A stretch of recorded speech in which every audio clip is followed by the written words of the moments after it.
तर आपण एक एक मुद्दा पाहूया. याच्यासाठी माझ्यासमोर अर्थातच बाबासाहेबांनी लिहिलेला बुद्ध आणि त्यांचा धम्म हा ग्रंथ आहे. बुद्ध आणि त्यांचा धम्म हे मराठी अनुवाद आहे हा, आणि त्याचे हिंदी अनुवाद आणि बहुतेक भारतातल्या सगळ्या भाषांमध्ये अनुवाद झालेला हा ग्रंथ आहे. आणि त्याचं मूळ नाव बुद्ध अँड हिज धम्म आहे. बाबासाहेबांनी जो ग्रंथ लिहिला तो बुद्ध अँड हिज धम्म या नावानं लिहिला. गॉस्पेल ऑफ द बुद्धा असंही त्याचं नाव त्यांनी आधी ठरवलं होतं, परंतु त्यांना जे नाव योग्य वाटलं आहे टायटल त्या ग्रंथाचं ते बुद्ध अँड हिज धम्मा, आणि त्याचे वेगळ्या प्रकारचे अनुवाद केलेले आहेत. तर त्या मूळ ग्रंथाच्या आधारे ग्रंथांच्या याच्यासाठी म्हणतो की हिंदी संदर्भ असतील किंवा मराठी संदर्भ असतील माझ्या बोलण्यामध्ये, तर त्याच्या आधारे आपण त्या गोष्टी आपण पाहणार आहोत की बाबासाहेबांनी बुद्धाबद्दल काय म्हटलेलं आहे, बुद्धाबद्दल काय म्हटलं आहे, धम्माबद्दल काय म्हटलं आहे, संघाबद्दल काय म्हटलं, उपासकांबद्दल काय म्हटलं, बौद्ध जीवन पद्धती म्हणजे काय, बौद्ध जीवन पद्धतीचा उद्देश काय,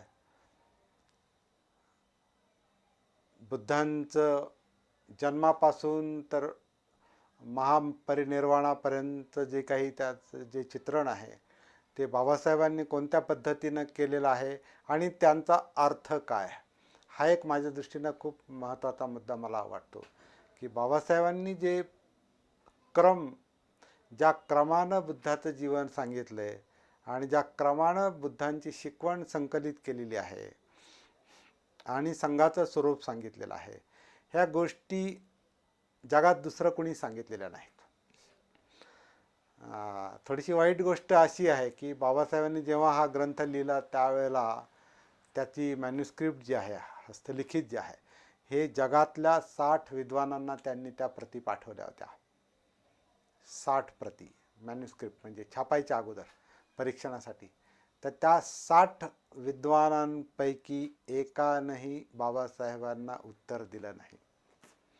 ही थोडीशी आश्चर्याची आणि वाईट वाटणारी गोष्ट आहे की बाबासाहेबांच्या इतक्या महत्त्वपूर्ण ग्रंथावर कुणी त्याच्यावर प्रतिक्रिया दिली नाही.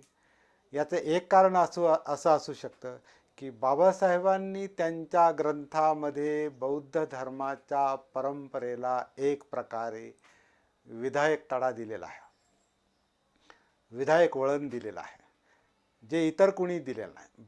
इतरांनी बुद्धांच्या शिकवणीकडे बौद्ध परंपरेकडे ज्या पद्धतीनं पाहिलेलं आहे, पाहत आलेले आहेत, आजही पाहतात, त्याच पद्धतीने बाबासाहेबांनी बुद्धांकडं आणि धम्माकडं आणि संघाकडं पाहिलेलं नाही.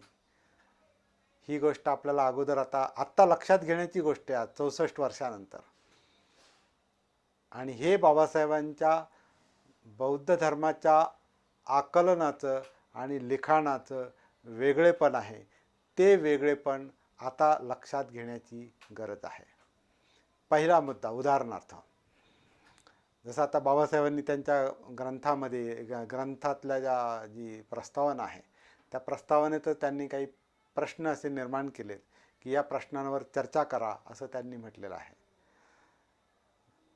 बुद्धाच्या ग्रहत्यागाचा एक प्रश्न त्यांनी निर्माण केला, 4 आर्य सत्यांचा 4 दृश्यांचा प्रश्न निर्माण केला, 4 आर्य सत्यांचा प्रश्न निर्माण केला, कर्म पुनर्जन्माचा पुनर्भवाचा प्रश्न निर्माण केला. असे प्रश्न लोकांनी चर्चा करावेत असं म्हटलेलं आहे. आणि चर्चा करावेत असं जेव्हा त्यांनी म्हटलेलं आहे, याचा अर्थ असा फक्त परंपरेचं अंधानुकरण करू नये असं त्यांना सुचवायचे. त्याच्यातून चर्चा करा याचा अर्थ काय, त्यांनी आहेत तसंच का स्वीकारलं नाही. कारण बाबासाहेबांना बौद्ध धर्मामध्ये देखील एक अनुसंधान संशोधन करण्याची गरज वाटत होती, आणि ते संशोधन त्यांनी स्वतः केलेलं आहे. आणि त्यातला काही भाग बुद्ध आणि त्यांच्या धम्मामध्ये आलेला आहे असं मला वाटतं. सगळाच्या सगळा नाही आला, काही भाग आलेला आहे. आणि सगळाच्या सगळा कधी आला असता, धर्मांतरानंतर बाबासाहेब 7 आठवड्यात गेले. जर आणखीन काही दिवस ते जगले असते तर मला वाटतं त्यांनी त्याच्यावर खूप मोठा प्रकाश टाकला असता. आणखीन त्यांनी त्या विषयाचं ॲनालिसिस केलं असतं, पृथक्करण केलं असतं, विस्तार केला असता. आपल्याला त्यांनी खूप काही समजावून सांगितलं असतं. किंवा जे 4 प्रश्न त्यांनी त्यांच्या प्रस्तावना टाकले त्याच्यावर त्यांनी स्वतः चर्चा घडवून आणल्या असत्या. अनेक विद्वानांना त्यांनी पाचारण केलं असतं. खूप काही झालं असतं आणि कदाचित त्यांनी स्थापन केलेली संस्था कदाचित वेगळ्या पद्धतीनं कामाला लागली असती.